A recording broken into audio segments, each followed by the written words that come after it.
BSc third semester chemistry जो unit 5 हम लोग देख रहे हैं लिक्विड स्टेट द्रव अवस्था। ठीक है, तो आज हम उसमें बहुत ज़्यादा इंपॉर्टेंट टॉपिक देखेंगे, द्रवों में अंतराण्विक बल। ठीक है, इंटरमोलिकुलर फोर्सेज इन लिक्विड्स। ठीक है भाई, टॉपिक इंपॉर्टेंट है कि आपका लिक्विड स्टेट जो है, इस लिक्विड में कौन सा बल लगता है और ये जो अंतराण्विक बल लगता है ये क्यों लगता है, कैसे लगता है, तो उसके बारे में आज हम बहुत ज़्यादा आसानी से समझने वाले हैं। ठीक है, तो प्लीज़ वीडियो को लास्ट तक देखना।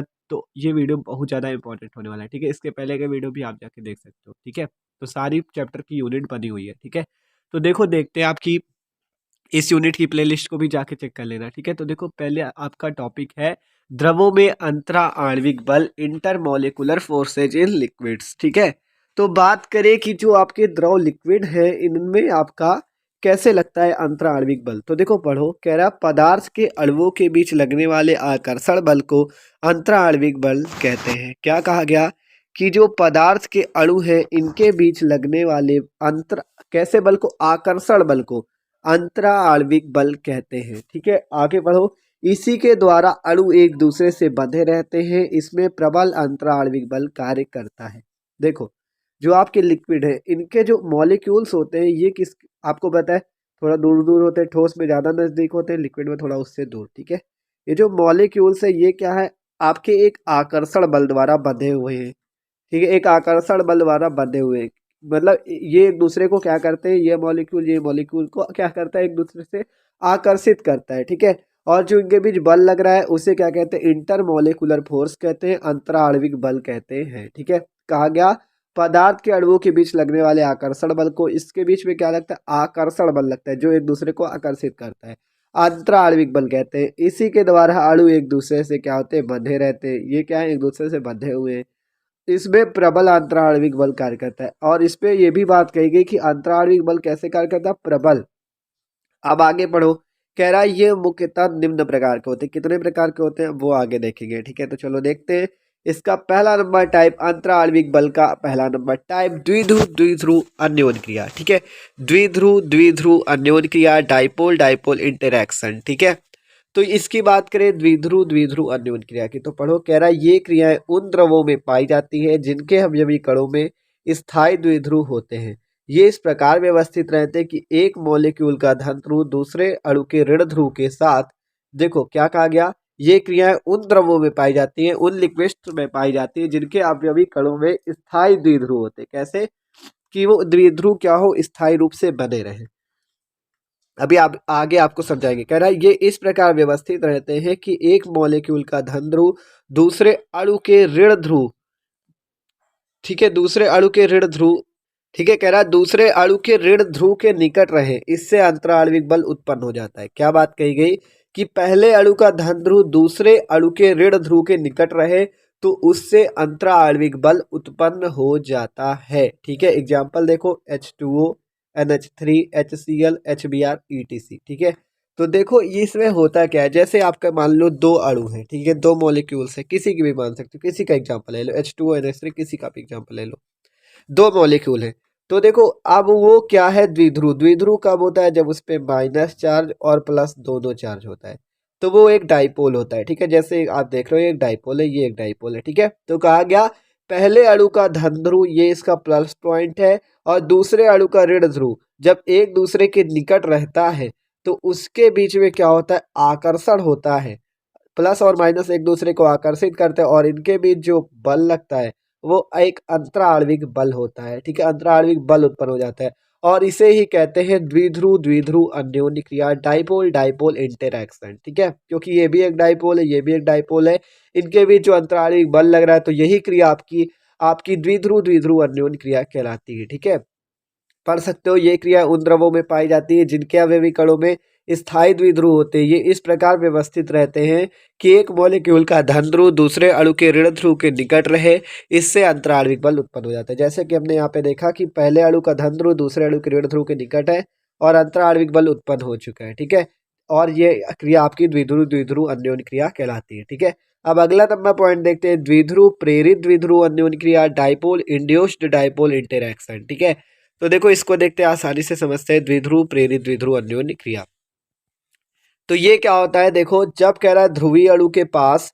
आध्रुवीय अणु, कह रहा है जब ध्रुवीय अणु के पास आध्रुवीय अणु आता है तो वो आध्रुवीय अणु को प्रेरित कर देता है, जिससे वह एक प्रेरित द्विध्रुव में बदल जाता है और जिससे अणुओं में आकर्षण बल कार्य करने लगता है। ठीक है, जिससे अणुओं में आकर्षण बल कार्य करने लगता है, इस क्रिया को द्विध्रुव प्रेरित द्विध्रुव अन्योन्य क्रिया कहते हैं। तो क्या बात कही गई, आपको एक ध्रुवीय अणु लेना है जिसपे प्लस और माइनस चार्ज होगा। ठीक है, फिर आपको क्या करना है, ध्रुवीय अणु होता है तो वह, आप देखो जब एक द्विध्रुव मतलब जब ध्रुवीय अणु के पास अध्रुवीय अणु जिस पे कोई चार्ज ना हो वो आता है तो क्या करता है, ये जो अध्रुवीय अणु है ये अध्रुवीय अणु जो है ये ध्रुवीय अणु के द्वारा क्या होता है, प्रेरित हो जाता है।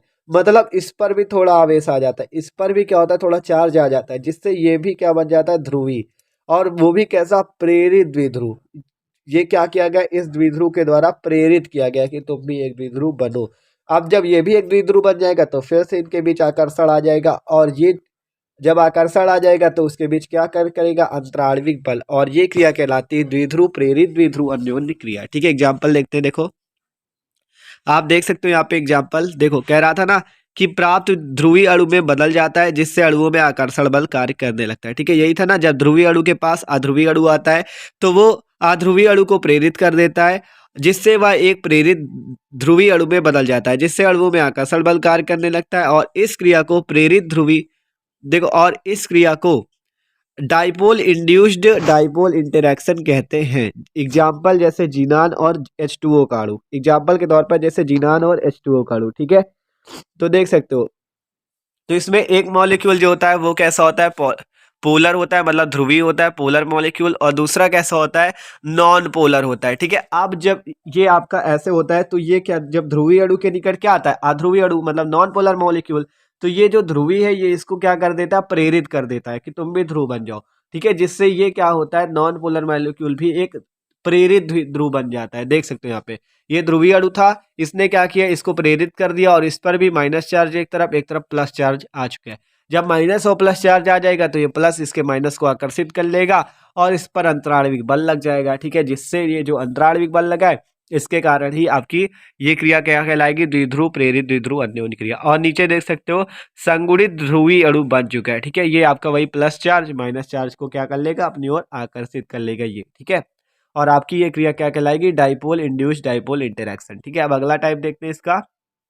ठीक है, ये हो गया आपका। अगला टाइप देखते हैं तात्क्षणिक प्रेरित द्विध्रुव अन्योन्य क्रिया। तात्क्षणिक शब्द से ही पता चलेगा, तात क्षणिक मतलब कुछ क्षण के लिए वो प्रेरित द्विध्रुव अन्योन्य क्रिया है। ये देखो कैसे समझते हैं इसको। ठीक है, पहले इसकी थ्योरी पढ़ते हैं फिर आसानी से मैं समझ में आएगा। तो देखो देखते हैं, कह रहा आध्रुवीय अणुओं में किसी क्षण के लिए, क्या कह रहा है, आध्रुवीय अणुओं में किसी क्षण के लिए एक और इलेक्ट्रॉन घनत्व अधिक, आध्रुवीय अणुओं में, ठीक है, एक और इलेक्ट्रॉन घनत्व अधिक तथा एक और इलेक्ट्रॉन घनत्व कम हो जाता है, और अणु का एक सिरा सूक्ष्मता धनावेशित और दूसरा ऋणावेशित हो जाता है और तात्क्षणिक द्विध्रुव उत्पन्न हो जाता है। ठीक है, अब आगे पढ़ो, तथा यह द्विध्रुव किसी निकट, तथा यह द्विध्रुव किसी निकट, देखो तथा यह तात्क्षणिक द्विध्रुव किसी निकट वाले अध्रुवीय अणु को, ठीक है, ठीक है, इसके बीच में इधर मोर डेंसिटी इधर लेस डेंसिटी हो गई, और आपका फिर क्या होगा, देखो ये आपका पहले क्या था, पहले अध्रुवीय अणु था, फिर क्या हुआ, ये तत्क्षण के लिए इस पर आवेश आ गया और तात्क्षणिक द्विध्रुव बन गया। अब जब ये तात्क्षणिक द्विध्रुव बन गया तो इसके बीच में कोई अध्रुवीय अणु आकर क्या करेगा, इसके साथ जब अध्रुवीय अणु एक और आ जाएगा तो ये क्या करेगा, इसको प्रेरित कर देगा और प्रेरित द्विध्रुव बना देगा। देख सकते हो यहाँ तात्क्षणिक द्विध्रुव और प्रेरित द्विध्रुव है, फिर इनके बीच में आकर्षण होगा और आकर्षण के कारण क्या होगा, बल कार्य करेगा, जिसे लंदन बल कहेंगे, लंदन फोर्स कहेंगे, या आप दूसरा नाम तो जानते हो अंतराणविक बल। ठीक है, तो देख सकते हो ये होता है आपका यहाँ पे लंदन बल लगता है, और यह क्रिया आपकी तात्क्षणिक प्रेरित द्विध्रुव अन्योन्य क्रिया कहलाती है। देख सकते हो इसकी थ्योरी है ये। ठीक है, आसानी से समझ सकते हो। ठीक है, तो ये थे इसके टाइप 3 नंबर तक, और इसका एक चौथा टाइप भी है हाइड्रोजन बॉन्ड। ठीक है, इस हाइड्रोजन बॉन्ड के बारे में हम आपको अगले वीडियो में बताएंगे। ठीक है, तो देख सकते हो ये आपके इसके 3 टाइप बताए द्रवों में अंतराणविक बल के। अब अगला नंबर देखेंगे हाइड्रोजन बॉन्ड। ठीक है, कि आपके द्रवों के अणुओं में कैसे हाइड्रोजन बॉन्ड कार्य करता है, वो भी एक अंतराणविक बल है। ठीक है, तो भाई वीडियो अच्छा लगा हो यार तो प्लीज लाइक भी कर देना। Okay, thanks for watching this video.